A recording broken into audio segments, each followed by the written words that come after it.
Hi, it's Jackie Hermans, and welcome to another episode of Elevate Your Joy Factor video blog. So, just before I get into my message, and I actually have two messages, one is on manifesting and one is on relationships. So, just stay tuned. I just wanted to give you a few little messages here. So, my Play With Me program for families started last night. So, it's on Monday nights from 7 to 8 p.m. at the Uxbridge Library, and we had an absolute blast. And there is still room for a few more families to join us. So, if you'd like to, there's still an opportunity. Now, I was having some funky registration things going on with my Eventbrite, and I need to go back on there and add some additional registration tickets and stuff like that. So if you happen to get on there to try to register, if you have any problems, just give me a call, 905-758-0565. And for this week at Play With Me, the theme was emotions. And I actually have an article going in the Uxbridge Cosmos this week. So it'll be delivered to your homes, I guess, Thursday or Friday. And the topic for that is emotions. So if you weren't able to come to the Play With Me, you'll even get more of an in-depth discussion on emotions and the importance of emotions, because they really are important. Even those really dense, heavy emotions, we need to have those emotions. So make sure you check out the Uxbridge Cosmos, and you can check them out online as well. So, and my next Women's Circle is Sunday, February the 1st from 1 until 3, and the topic is relationships. So that's why a lot of my video blogs lately have been about relationships. So let's go into that right now. I do have a relationship tidbit that I wanted to share with you today. You know, we can get into a pattern ourselves of seeing let's say our partner, our child, our mom, or our neighbor, our coworker in a certain light. We can repeat a particular phrase about them again and again. And the only problem when we do things like that, it doesn't give an opportunity for people to shift. And so if you have a belief system about a certain individual, and it could be a belief about anything, a belief about, here's an example. Within my household, we had to put our dog down a couple of years ago, and our cat we had to put down the year before that. And I'm such an animal lover. My kids are definitely animal lovers. My husband had a hard time saying goodbye to our dog and our cat as well. So I know he has that animal loveliness within him as well too. Well, I've been wanting to get a dog. We fostered a cat last year, and after 3 days, I'm like, no, it's ours. And I really want to bring a dog back into our family. Now, right now, my husband is not at the point for us to go out and purchase a dog, whether it's adoption or whether it's from a breeder. He wants to hold off for a year and is not interested in putting any money into a dog right now. And that has been something I've been saying. I would say, well, my husband, he's not interested in putting any money and spending any money to get a dog right now. And I know I've said that on several occasions. This is just an example, because the more I say that, the more it will hold true. It doesn't allow my husband to, let's say, have a shift.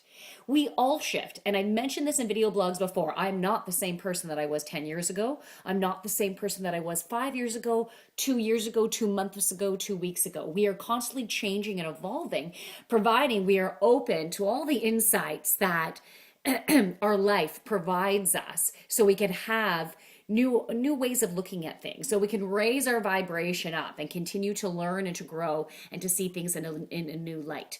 So when you hold those thought patterns about individuals in your life, you don't allow them to shift. Now, they might have very well shifted already, but when they're around your energy, they might not be able to show you that shift, because there's that constriction in energy that is holding them in a particular position when they're with you. However, when they're with other individuals that are not holding on to that energy, their energy can flow better. And then their true authentic self, or where they're at right now, is able to be revealed. So watch out with those patterns that you have about specific people. Stop holding on to that black and white type thinking about situations and about people, because things always have an opportunity to shift.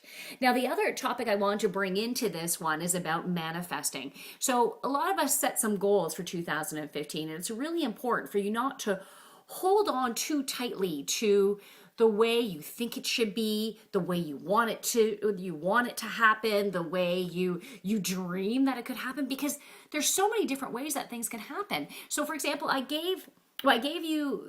started talking about how I wanted to have a dog, and or even a puppy would be brilliant. And I know puppies are, a lot of people, haven't had a puppy in about 12 years now, so I know they're a lot of work. It's like bringing a new baby into your home.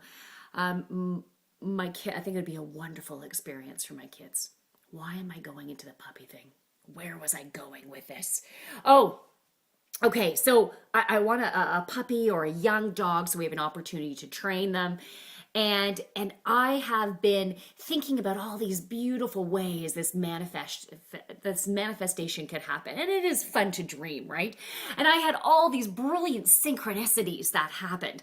Synchronicities with names and with people, and it was incredible. And I thought, this is it. This is where I'm getting my puppy from. I'm so excited. And I was holding on to it so much, but really trying to focus within the excitement in it. I even went as far as to get a dog bed, and I got a leash and bowls, and I was so ready for this beautiful puppy to come into our life. And then it stopped. It stopped, and then it went flat. So I'm like, okay, did I hold on to it too much? And then when I was brushing my teeth or getting ready to brush my teeth yesterday, I had a brilliant analogy that just unfolded, which absolutely relates to this. So I was squeezing my toothpaste tube, and I was squeezing and squeezing, and nothing was coming out. And I was looking at it going, it doesn't look like it's blocked. And I'm squeezing and squeezing, and nothing is coming out of this tube. I was getting frustrated. I was like, why isn't this working? And then I stopped and I looked even closer at this toothpaste tube, and at the side of the tube there was a hole, and I had an abundance of toothpaste available for me to use that had been squeezing out of this tube every time I'd squeeze the tube, but I hadn't noticed because I was so focused on looking at that tip of the toothpaste tube. So I think this is a brilliant example of how you can be manifesting. These brilliant rockets are coming towards you. But if you're so focused on that it's happening this way, or this is where it's coming from, you might miss some brilliance coming out over from left field. So keep your viewpoint open. And yeah, you can have excitement when you think, okay, things seem to be unfolding. Just be in excitement that things are unfolding, but you still don't know the way the outcome is going to happen. So try not to zone in on the tip of the toothpaste. So I'm Jackie Hermans, helping to elevate your joy factor. I hope you have a fan-freaking-tastic day.